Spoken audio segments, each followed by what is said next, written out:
ഈശോയുടെ തിരുഹൃദയ വണക്കം 3-ാം തീയതി. ഈശോയുടെ ദിവ്യ ഹൃദയഭക്തി ദൈവസ്നേഹം വർദ്ധിപ്പിക്കുന്നു. ക്രിസ്തുനാഥന്റെ സകല ഉപദേശങ്ങളും ഉപവിയുടെ പ്രമാണത്തിലടങ്ങിയിരിക്കുന്നു. ദൈവത്തിലേക്ക് മനുഷ്യനെ ആകർഷിക്കുന്നതിന് സ്നേഹത്തേക്കാൾ ഉചിതമായ മാർഗമില്ല. ദൈവം നമ്മുടെ മേൽ പല കടമകളെ ചുമത്തിയിട്ടുണ്ടെങ്കിലും സ്നേഹത്തേക്കാൾ ഗൗരവമായും ശക്തിയായും അവിടുന്ന് ഒന്നും ആജ്ഞാപിച്ചിട്ടില്ല. ഈ സ്നേഹം മൂലം നാം അവിടുത്തെ ശിഷ്യരെന്നും സ്നേഹിതരെന്നും അറിയപ്പെടുന്നതിനിടയാകും.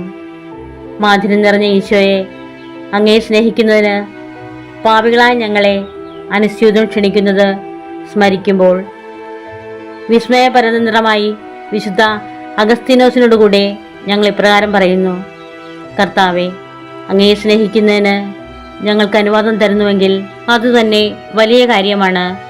എന്നാൽ ഞങ്ങൾക്ക് അനുവാദം തരിക മാത്രമല്ല, അങ്ങയെ സ്നേഹിക്കുന്നതിന് കൽപ്പിക്കുക കൂടുകയും ചെയ്യുമ്പോൾ ഞങ്ങളുടെ നേരെയുള്ള അങ്ങയെ സ്നേഹം അനന്തമാണെന്നുള്ളതിന് സംശയമില്ല.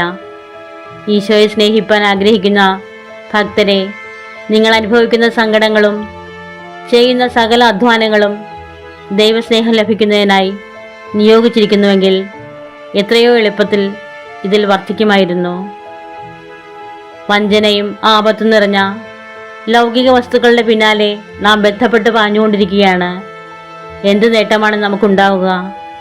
ഈശോ വിശുദ്ധ മർഗരീത്തായോട്, എൻ്റെ ഹൃദയത്തെ സ്നേഹിക്കുന്നവരുടെ ഹൃദയങ്ങളിൽ ദൈവസ്നേഹം ഞാൻ ജ്വലിപ്പിക്കും. എൻ്റെ ദിവ്യ ഹൃദയഭക്തി കഠിന ഹൃദയങ്ങളുടെ കൂടെയും ഇളക്കി അവയിൽ ദിവ്യസ്നേഹം ഉദിപ്പിക്കും.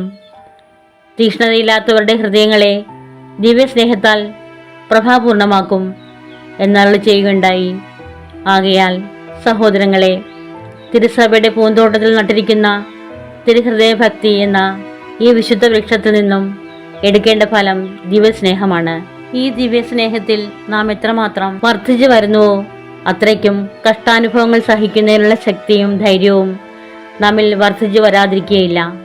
ഇതുവഴി നമ്മുടെ ഹൃദയം ഈശോയുടെ ദിവ്യ ഹൃദയത്തിന് അനുരൂപമാകുമെന്നു മാത്രമല്ല, പരിശുദ്ധ ത്രിത്വത്തിന്റെ വസതി കൂടിയായിത്തീരും. അതുകൊണ്ട് ഈ ഭക്തിയിൽ അനുദിനം വർദ്ധിച്ചു വരുന്നതിനും മറ്റുള്ളവരും ഈ ഭക്തി അഭ്യസിക്കുന്നതിനും നമുക്ക് ശ്രമിക്കാം. ജപം. ഈശോയുടെ ഏറ്റവും പരിശുദ്ധ ദിവ്യഹൃദയമേ, അങ്ങയുടെ അനന്ത സ്നേഹത്തെപ്പറ്റി ധ്യാനിക്കുമ്പോൾ എൻ്റെ ഹൃദയം അങ്ങയുടെ നേരെയുള്ള സ്നേഹത്താൽ കത്തിജ്വലിക്കുന്നു. എൻ്റെ ജീവനും സർവ്വസമ്പത്തുമായ ഈശോയെ, ഞാൻ മുഴുവനും അങ്ങേക്കുള്ളവനായി തീരുവാൻ ആഗ്രഹിക്കുന്നു. എൻ്റെ നാവ് അങ്ങയെക്കുറിച്ച് മാത്രം സംസാരിക്കാനും എൻ്റെ ഹൃദയം അങ്ങയെ മാത്രം സ്നേഹിക്കാനും എപ്പോൾ ഇടയാകും. നാഥ, എൻ്റെ ജീവിതം അങ്ങയുടെ സ്നേഹത്തെ പ്രതിയാകയില്ലെങ്കിൽ എനിക്കെന്ത് ഫലം? സ്നേഹം നിറഞ്ഞ ഈശോയെ, ഞാൻ മുഴുവനും അങ്ങേക്കുള്ളവനാകുവാനും അങ്ങിൽ ജീവിക്കുവാനും അവസാനം എൻ്റെ ആത്മാവിനെ അവിടുത്തെ ദിവ്യഹൃദയത്തിൽ സമർപ്പിക്കുവാനും എനിക്ക് അനുഗ്രഹം ചെയ്യണമേ. സ്വർഗസ്നായ ഞങ്ങളുടെ പിതാവേ, അങ്ങയുടെ നാമം പൂജിതമാകണമേ. അങ്ങയുടെ രാജ്യം വരണമേ. അങ്ങയുടെ തിരുമനസ് സ്വർഗത്തിലെ പോലെ ഭൂമിയിലും ആകണമേ. അന്നേണ്ട ആഹാരം ഇന്ന് ഞങ്ങൾക്ക് തരണമേ. ഞങ്ങളോട് തെറ്റ് ചെയ്യുന്നവരോട് ഞങ്ങൾ ക്ഷമിക്കുന്നത് പോലെ ഞങ്ങളുടെ തെറ്റുകൾ ഞങ്ങളോടും ക്ഷമിക്കണമേ.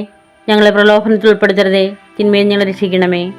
നന്മ നിറഞ്ഞ മറിയമേ, നിനക്ക് സ്തുതി. കർത്താവ് അങ്ങയുടെ കൂടെ സ്ത്രീകളിൽ അങ്ങ് അനുഗ്രഹിക്കപ്പെട്ടവളാകുന്നു. അങ്ങയുടെ ഉദരത്തിൽ ഫലമായി ഈശോ അനുഗ്രഹിക്കപ്പെട്ടവനാകുന്നു. പരിശുദ്ധ മറിയമേ, തമ്പുരാന്റെ അമ്മേ, പാപികളായ ഞങ്ങൾക്ക് വേണ്ടി ഇപ്പോഴും ഞങ്ങളുടെ മരണസമയത്തും തമ്പുരാനോട് അപേക്ഷിച്ചുകൊള്ളണമേ. പിതാവിനും പുത്രനും പരിശുദ്ധാത്മാവിനും സ്തുതി. ആദിയിലെ പോലെ ഇപ്പോഴേ എപ്പോഴും എന്നേക്കും ആമേൻ. സുഹൃത ജപം. ഈശോയുടെ ദിവ്യഹൃദയമേ, എൻ്റെ മേൽ ദയായിരിക്കണമേ. സൽക്രിയ. ഈശോയുടെ ദിവ്യഹൃദയ സ്തുതിക്കായി ഒരു കുർബാന കണ്ട് കാഴ്ചവെക്കുക.